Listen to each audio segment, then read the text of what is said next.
Recently, Ron Paul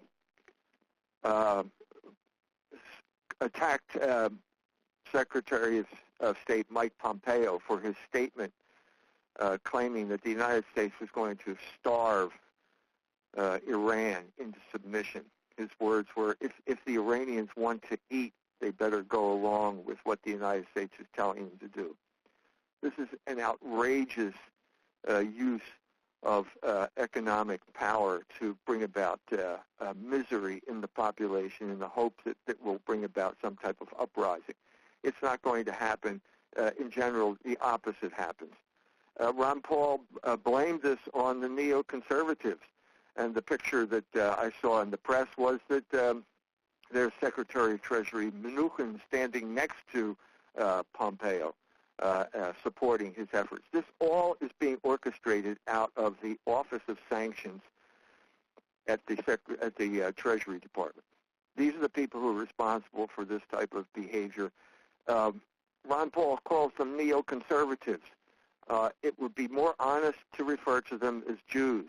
The Jews are in charge of this punitive policy against Iran.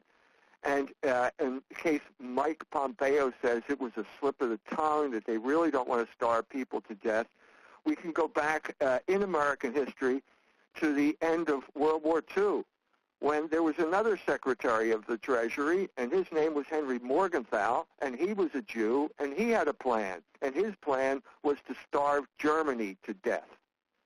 This is no exaggeration. It was called the Morgenthau Plan. In 1947, the occupying powers, the warehouses of the United States Army were full of food, and they refused to release any of it to the German people, who were starving to death at this time and would have starved to death if that Jewish Secretary of State had had his way.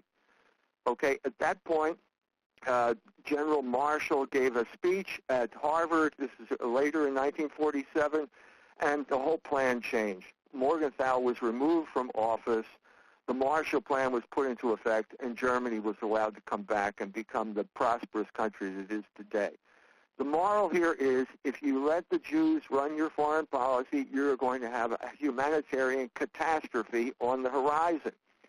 The problem in the United States is that no one's allowed to say this, and as a result, no one can mobilize any opposition to what is now clearly genocide. Genocide is the plan for the Iranian people.